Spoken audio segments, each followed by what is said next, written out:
Hello everyone, welcome to my channel. I hope everyone is having a wonderful day. Before starting the video, please go ahead and hit the subscribe button and give this video a like up. Claire shares her fears with Kyle, and Phyllis works too.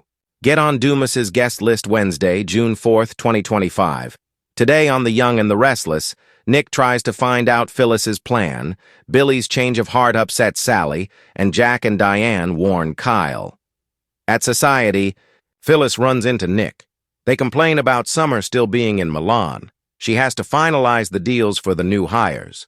Phyllis thinks it's more about her new guy. Nick wonders if he should go over and play the dad card. Phyllis learns he's going to Europe again and asks why. Phyllis learns of Dumas' party. Nick tells Phyllis about the mysterious invitation from Aristotle Duma to his private summer home in France. Phyllis rants that she's been doing everything to see him, and Nick did nothing.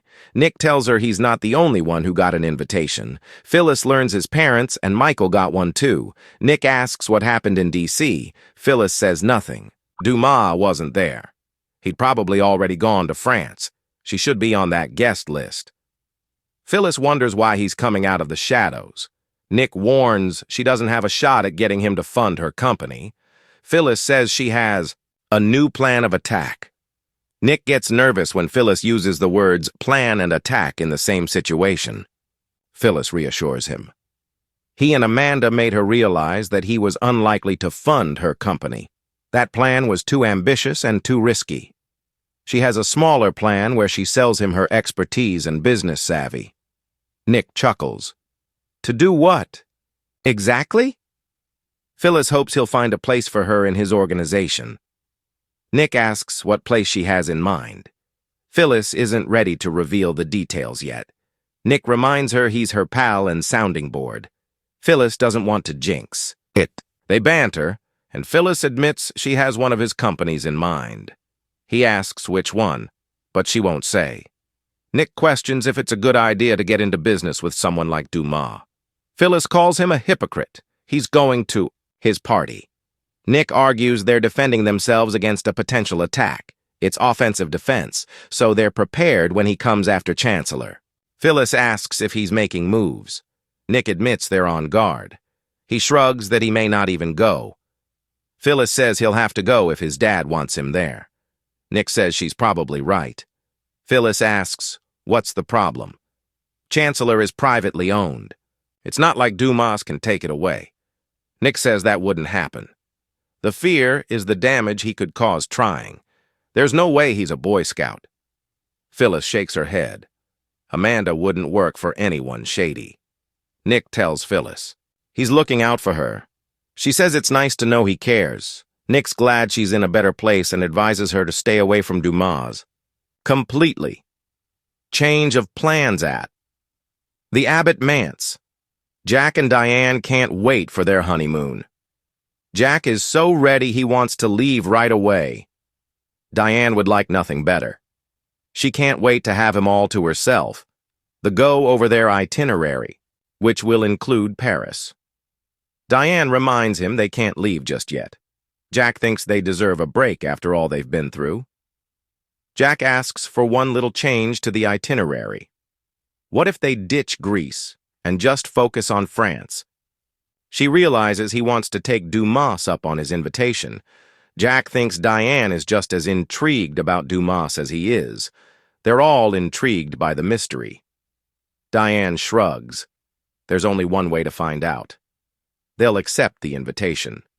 Jack thinks the Friday the 13th date could be ominous. He shares that Billy got an invite too.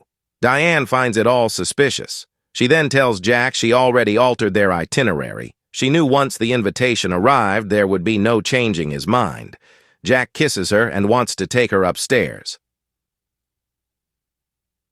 Claire's fears at the athletic club. Claire tells Kyle she shared a pull-out sofa with her mom in Cole's suite. Kyle thinks she must be exhausted. Claire says her dad woke up feeling worse again this morning. She's really worried about how weak he is. It scares me. They go over Cole being too stubborn to seek medical advice. She's worried he'll let this get worse before he realizes he can't fight it alone. Kyle tells Claire her dad could be recovering as they speak.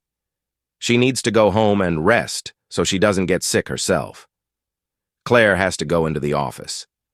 Kyle teases that she's as stubborn as her dad. He tries to kiss her, but she stops him in case she picked up her dad's bug. They go over the successful party. Kyle hopes her grandfather comes around. Jack and Diane appear and ask after Cole. Claire thanks them for asking, but she has to go. Kyle can fill them in. Once she's gone, Kyle says Cole's not really better, and the worry is taking a toll on Claire. The Abbotts fear Kyle will get sick. Kyle assures them he's fine, though he couldn't sleep last night wondering if he put a dent in Victor's armor. Jack doesn't think the speech would do it. Kyle reveals he also made him an offer. Jack squints. What kind of offer? Diane hopes it didn't compromise his integrity. Kyle wouldn't make that mistake again. Jack hopes he hasn't made another bargain with the devil. Kyle assures his parents he knows what he's getting himself into. He's eyes wide open with Victor. Diane warns he has a way of turning things around on you. Kyle asks them to trust him on this. If Victor accepts his offer, he'll be 100% in control. BTW, have you considered what would happen if Cole actually died? We have, and it wouldn't be pretty. See for yourself here. Billy versus Adam. Billy walks into Crimson Lights and spots Adam and Chelsea. He greets his ex-girlfriend and needles. Adam about not launching a smear campaign yet. Adam taunts that he's been checking him out to learn how to run a media company. Billy asks if he still plans to hit him. Adam advises him to brace himself.